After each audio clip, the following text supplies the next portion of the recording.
Evie, you in danger, girl.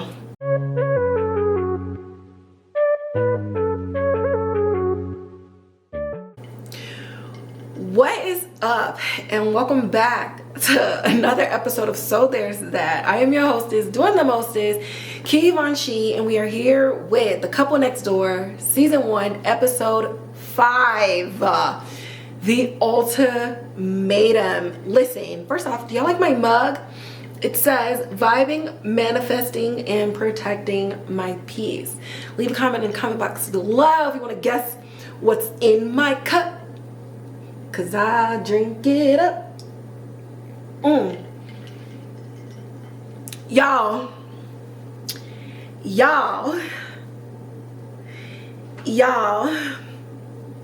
listen. Okay, so this one, if you can't tell by, the timestamp that's on there, it's gonna be a little bit shorter because there's just so much that there was just so many spoilers that I'm just like, damn, like how many?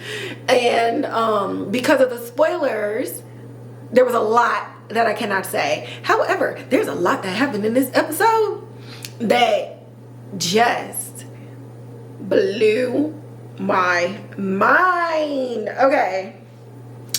Boom. First of all, here go Danny dreaming about Evie. Sir, what is wrong with y'all? What is wrong with y'all? What in your bones? Well, we know which bone. What in your bones says this is safe? Stop thinking about this girl, bro. The flags are just going off like, like an ambulance call. And he's just ignoring every single one of them. And honestly, I can't with Danny. So then, boom, same morning, Evie's getting up, going about her day, regular. She's still saying good morning to Pete or whatever, even though he wasn't talking to her the whole day before. And Pete is like, so, congratulations on being pregnant. Yes, this girl is pregnant. Okay. And he's like, is it even mine? Because like, what the hell? She's like, no, babe, like it's yours. Like I just wanted to get everything tested. I wanted to make sure everything was good. We've already lost so many babies. Like, babe, I will never do this to you. Like, oh my God. And why does he know she's pregnant? Because at the end of the last episode, Rachel called and was like, hey, just wanted to tell you, like, congratulations. I know y'all been trying and da-da-da, but I won't say anything and I promise. And that was the first time Pete even heard about it. So of course he's asking her, who baby is it? Because why didn't you tell me? And she's like, no, there's nothing nefarious on why I didn't tell you. Babe, I love you so much. Actually gotta go to the doctor now, but like I promise you, like this is so exciting. This is great. This is everything we ever wanted. And Pete's just kind of like, okay, cool. He heads off to work, and him and Sophie give their findings and everything that they found from the pictures and stuff that she took, from the audio that she got, and then everything that they figured out at the warehouse. And so their boss is like, you know what? This is actually doing something. We honestly don't care about the mutts down at the shelter. Like, we love them, but we're not going to be reporting on them. Get more information. Make this something that could be on front page news. And so they're really excited, and this gives Pete something to kind of like do. Because honestly, outside of this, his whole life kind of seems like it's about Evie and constantly being in contact with Evie, and that's kind of unhealthy. But, we might can get to that a little bit later. Okay. Well, in the middle of his day, Pete goes on a side quest, right? And he goes to the fertility center because something in the milk that Evie served him that morning was not clean. And he was like, I just need to know. So the doctor was like, okay, well, you came here last year and it was low. Okay. All right, you're following me. Okay.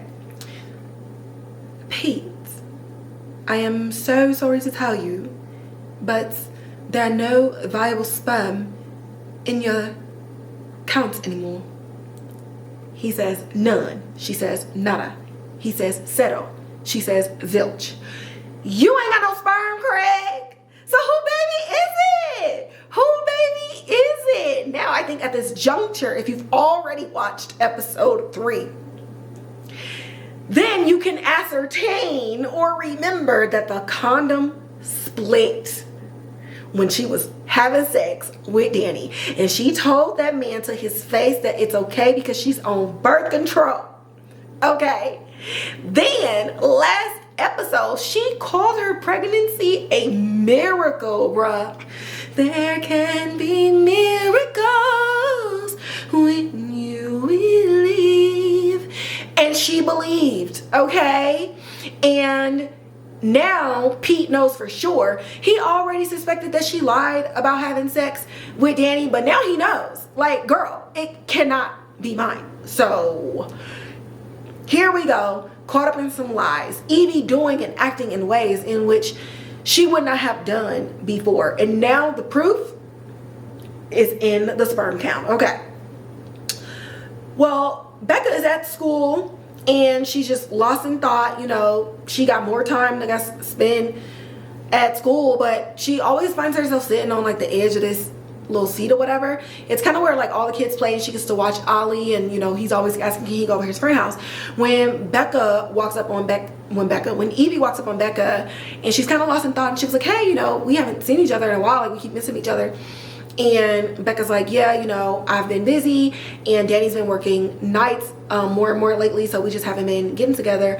And Evie's like, dang, that's tough. Like, I was gonna invite both of you over to dinner tonight. And Becca's just like, you know, some other time, because Becca's dealing with her own stuff. And she's been following Danny around too, because Danny is also not being forthcoming. So like, everybody's kind of having their own thing, and Evie just seems to be completely oblivious to the 3 main people around her going through some stuff, because she is on top of the world right now. She don't care about nobody else but herself. Okay. Well, at that same time, Pete ends up texting Evie and he's like, babe, I think it would be so great if we go out to a romantic dinner. And she kind of smiles a little bit. And then the next thing we see, she comes in this bomb-ass outfit.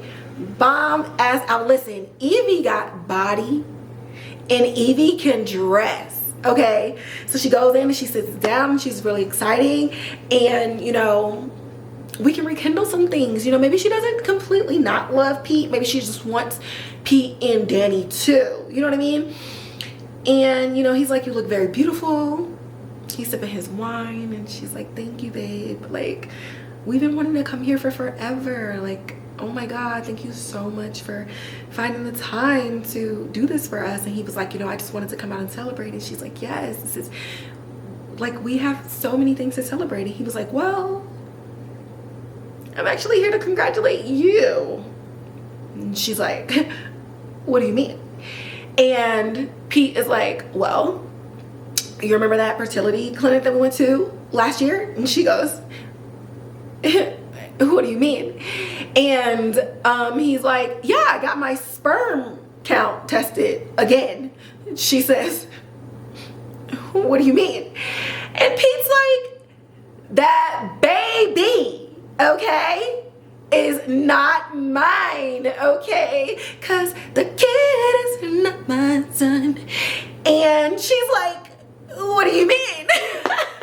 Girl, lie better. And Pete is just like, listen, girl, I'm not gonna be with you raising some other man's baby. Because she's like, we can do it together. He said, are you out of your goddamn mind?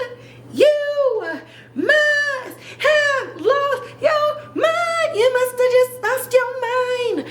And he says, baby girl, you got 2 days to get rid of this baby or I'm out. And she's like, excuse me? He says, 2 days. And you can also pay for this wine that I drank because I'm out. The bill is with you. And he leaves. And I guess I feel 2 ways about it, because don't embarrass me in public. Keep on cheating, I will fight you. And what you think you finna do, I'm about to turn it back on you, and you're gonna be the one wishing that you never hatched this plan. So first off, like, don't do that. But then on the other hand, I can see maybe he was protecting himself, because if he would have had this conversation at home in the privacy of their space, who knew where his anger would have led him. So I definitely I get it, but you couldn't have got a booth. You're at the table in the middle of the fucking restaurant having this conversation, and then you storm off. Like, grow up. P is just such, I'm not saying his feelings aren't valid, but how they're presenting themselves is so cringe, like cringy. And apparently Evie thinks so too, because she has this moment where she's just like, oh my god, my life is over.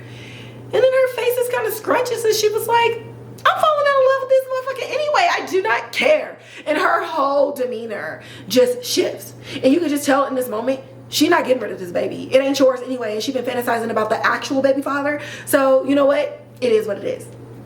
So Evie leaves, and she's walking down the street, and she calls Danny, and she's like, hey, Danny, like, are you busy? He was like, what's up? She's like, well, you know, I heard you were working late tonight. I can come see you. And he was like, listen, girl, let me just break it to you plain. I think you're letting your imagination run away with you. There's no way, in any way, shape, or form in this world that you and I will ever be together. I love Becka. Becka loves me. That's who I'm going to be with. Like, do not call me no more. And finally, we get Danny making it plain and clear that, lady, go get some help. And she's not really liking that, and she ends up going home, and she's kind of sitting with the weight of like everything that happened today. And you just kind of see her cycling through like feelings of like, I'm happy about my pregnancy, I didn't like what happened at the restaurant, but I'm kind of happy that I'm probably gonna break up with this man anyway, and maybe I can be with Danny, but Danny doesn't want to be with me anymore, but I think I can make him change his mind. The actress she be acting up in her face, okay? Because you could literally read her whole face. And this is why I tell y'all, do not be on your phone watching this show. And also shout out to Alfred Enoch, because he plays pitiful and insecure so well. Like, I'm like, dump him, girl. Even if she wasn't pregnant, I want her to not be with him anymore, because he's just so pathetic. And that's the only way that I can describe it. Like, and sheltered. I don't know. We'll get to my thoughts in the end, but that's where we are right now in all of this. Like, that whole thing was just like, I didn't like it. So Danny ends up coming home from work, doing Danny is out here. Danny, y'all already know, he is just like the world's worst criminal.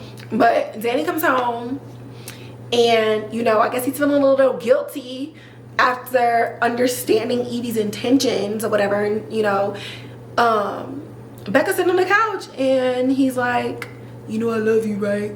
And she says, do you? He's like, well, yeah. She says, okay, cool, I'll be up in bed in a minute. You go ahead and do whatever it was that you were gonna do before you stop and talk to me, because baby, she done followed yo dumbass, who don't ever check no rear view mirrors, because you would have seen your wife's car, and she met your baby mama. Like, everything in you should be like, oh my gosh, she's acting like she knows something, let me go and confess and tell her the truth. But of course, that ain't how lying work, I guess. Even though you can see it in his face that he knows, that she knows something is up. He just has no idea what it is, because he's in so much like deep shit. He's literally buried under his own lies. He don't even know which one to try to confess to first. So he just gonna pretend like everything is good, and he took his ass to bed. Okay. Next day, Danny and Gary gotta hatch a plan to try to steal these diamonds back. And because Spencer is not playing with their asses, so they end up figuring out like where the two people from the warehouse that they went to, like these little like drops and stuff that they do. So they showed up early, and Danny goes into the bank, and Gary's like, listen, do you have your phone on you? Because if you feel it vibrate, then all hell broke loose. Y'all, all hell broke loose. Danny is trying to get out of there, and then there's like a whole fist fight in there on the street. And Gary's telling Danny to leave, and Danny's getting away, but he don't really want to leave, and Gary is like getting jumped. So by the time Danny has made it to safety, he's calling Gary, and he's not getting a single freaking phone call. Like, what the fuck happened to Gary, yo? Like, this is crazy, and it's getting too real for Danny. Like, your partner's life might be in danger because of some whole little heist thing that y'all thought that y'all could pull off, even though you're not criminals at all. Like, y'all absolutely have no idea what you're doing, and it's actually really freaking sad. Anyways, so later that night, you know, Danny is just like on a hope and a prayer. But Pete and Sophie weren't ever letting this stuff go, and Spencer ain't nobody that just be chilling around. Like, you can't just roll up on Spencer. So one of his goons figured out who Pete was and where he lived, and when he's outside, Danny ends up confronting the goon with a gun, and then like a whole fight breaks out. Mind you, Pete done came home after the whole debacle with Evie and done drank himself into a nice little stupor. So he's standing there watching this fight, drunk as fuck, barely on his feet. And so they're fighting, they're tussling on the ground, and the goon gets up and runs away, and he ends up getting in his car. So Danny gets up, and he's looking at Pete like, what the fuck is, like, what are you doing, bro? And he's looking around, he realizes he doesn't have his gun. And so he's like, did you see the gun? And Pete was like, no, I think he took it with him. And so Danny's like, listen, you need to be safe, and you need to like watch your back. Like, get your ass up in the house. You already ain't in no shape to be doing anything. Like, lock your door and be good. I'm gonna check on you tomorrow. So Danny goes back across the street. Pete goes in the house. Y'all, Pete took the gun, and he's standing in front of the mirror, drunk, but something in his eyes has completely changed. And he takes the gun and he points it towards the mirror and cocks the trigger. So there's that. I said this episode was gonna be short. You need to watch it. You need to watch it. I literally gave you like the skeleton. There's no organs, there's no blood, there's no meat, there's no skin, there's no nothing, because you need to go watch the show. Episode 5, we are 1 episode away from the finale, and I literally cannot urge y'all enough to get on STARZ and watch the show. Thoughts, the only thoughts I have, Evie and Pete are made for each other. We're now seeing their level of being unhinged is incredible. It's incredible. And we're also finding ourselves in a situation where it's like, Evie wants Danny done. That's done. Pete, your wife just kind of committed this betrayal after so many lies and kind of setting up these nuggets anyway. And instead of you just flat out leaving her, you're telling her to get rid of a baby that you know she's always wanted, and that you would stay with her if she does. So you want Evie, Evie wants Danny, Danny wants Becka, and Becka don't know what the fuck is going on. She has no idea what's happening right now at this juncture. And it's just like, you really get to see these obsessive ways in Evie and in Pete. And to me, I feel like it's definitely a direct consequence of them being together since they were like 18, 19 years old. She ain't never been with nobody else, so now she got a taste of some new dick, and she's in love. It's almost like being a virgin all over again, especially because the person that she thought she loved, that she would spend the rest of her life with, you're unable to fulfill another part of your life with that person. And so internally, she's probably blaming Pete for being inadequate and being less of a man, that he don't have no sperm to actually get her pregnant. So all of her thoughts are on Danny, whether it's sane or not. Even if she wasn't pregnant or even had a loss of a child, you just experienced somebody else. You experienced somebody new inside of you, new conversations and stuff that you had, and you might want to explore that. On the other side, Pete, you ain't, I'm pretty sure he had like a couple of girlfriends before her, but you haven't been with nobody else in a long time either. And so there could be some internalized, like, maybe you feel that you probably wouldn't have gotten anybody, or maybe deep down you feel that Evie could have had better than you. And so instead of you taking a chance on yourself, your personality, your own things that you have going on, you want to continue to be latched on someone who you already can see is slipping away from you. You're obsessed with keeping this relationship together. And so both of them have an obsession, and they're just aimed at really different spots. And now you drunk and you having these thoughts and you have a gun. It looks like you never even held a gun before. You probably didn't by the way that you act. Like, it's crazy out here. What are you gonna do? Who you pulling a gun on? Petey, what's up? Whoo, y'all, it's crazy. It's crazy. I can't believe this is like 6 episodes, but the pacing is really, really nice. I'm not even gonna hold y'all. The pacing is really nice, right?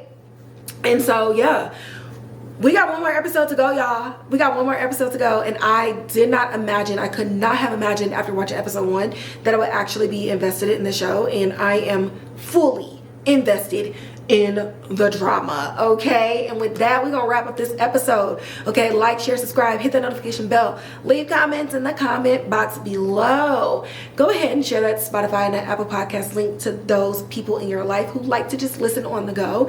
And don't forget to follow me on @SoThere'sAPodcast on Instagram. I can't talk. On Instagram for all of the film and television entertainment news and updates. And then slide on over to Twitter @Heughan, as well as Blue Sky Social @Heughan, and I will catch y'all in the next episode.